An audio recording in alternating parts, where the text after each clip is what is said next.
श्वेता रसोई में खाना बना रही थी। तभी उसने अपनी सास की आवाज़ सुनी, जो अपनी नातियों से कह रही थी, तुम दोनों कमरे में जाओ, सबको नाश्ता और खाना बिस्तर पर मिल जाएगा, खाकर प्लेट वहीं रख देना। तुम लोगों को सिर्फ पढ़ाई करनी है, कोई काम नहीं करने।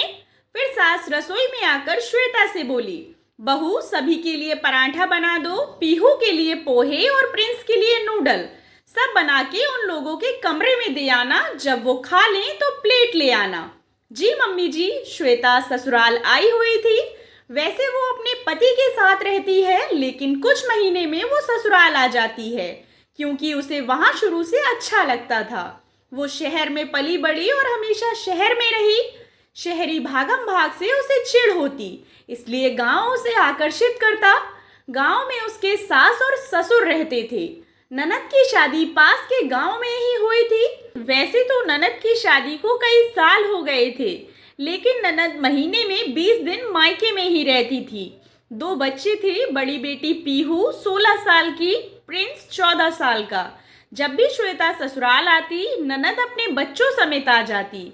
7-8 लोगों के परिवार में श्वेता अकेली पूरे घर का काम करती और कोई एक गिलास पानी से भी मदद नहीं करता। उसके बाद दिन भर सास ननद के ताने। श्वेता के पति को अपने घर के सदस्यों के बारे में भली भांति पता था, इसीलिए वो हर बार श्वेता को मना करता कि तुम मत जाओ, मेरे साथ चलना, फिर मेरे साथ ही आ जाना। लेकिन श्वेता कहती, 2-4 दिन में मन नहीं भरता और वो मेरा घर है, किसी की वजह से मैं अपना घर जाना क्यों छोड़ दूं। लेकिन इस बार तो हद ही हो गई। उसके आत्मसम्मान को बहुत ठेस पहुंची। ये क्या बात हुई, बच्चे इतने छोटे तो हैं नहीं कि खुद से खाना ना ले पाएं या अपनी प्लेट उठा के ना दे पाएं। ऊपर से सासू माँ का इस तरह से कहना, मैं क्या नौकरानी हूँ। इस बारे में सासू माँ से बात करनी ही होगी। शाम को वो सासू माँ के साथ आंगन में बैठी थी, तो उसने सोचा अभी बात कर लूँ। उसने कहा, मम्मी जी, सभी बच्चों से आप कहें खाना खुद से लें और अपनी अपनी प्लेट खुद से साफ करें, नहीं तो पीहू को बोलिए वो अपनी और भाई की प्लेट साफ करके रखे। घर में कोई भी काम नहीं करता, अकेले मैं कितना करूँगी। ये सुन उसकी सास भड़क गई। बहू, ये तू क्या कह रही है? अपने नातियों से मैं काम करने को कहूँ? उनकी नानी का घर है ये, तुम्हारे पिताजी का घर नहीं, समझी? होश में रहकर बात कर। अपने घर पर तो काम करते नहीं है ये, यहाँ क्यों करेंगे? लेकिन मम्मी जी, बच्चों को थोड़ा थोड़ा सब सिखाना चाहिए ना। श्वेता ने धीमे से कहा, तू अब मुझे सिखाएगी? तू सबकी दादी क्यों बन रही है? अपने काम कर। सास ने अपने तेवर दिखाते हुए कहा।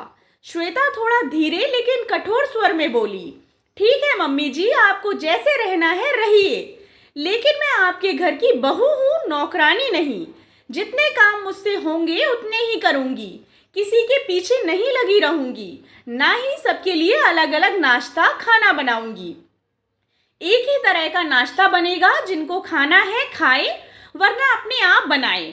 ये घर मेरा भी है, इसलिए मेरा काम क्या है मुझे बताने की जरूरत नहीं है। सास अपना जरा सा मुंह लेकर उसको देखते ही रह गई और वो समझ गई कि श्वेता क्या कहना चाहती थी। दोस्तों, घर में सभी को मिलजुल कर काम करना चाहिए ताकि किसी एक को परेशानी ना हो। आशा करती हूँ आपको कहानी पसंद आई होगी। कहानी पसंद आई हो तो चैनल को सब्सक्राइब करें और कहानी को लाइक एंड शेयर करें। कहानी सुनने के लिए आप लोगों का बहुत बहुत धन्यवाद।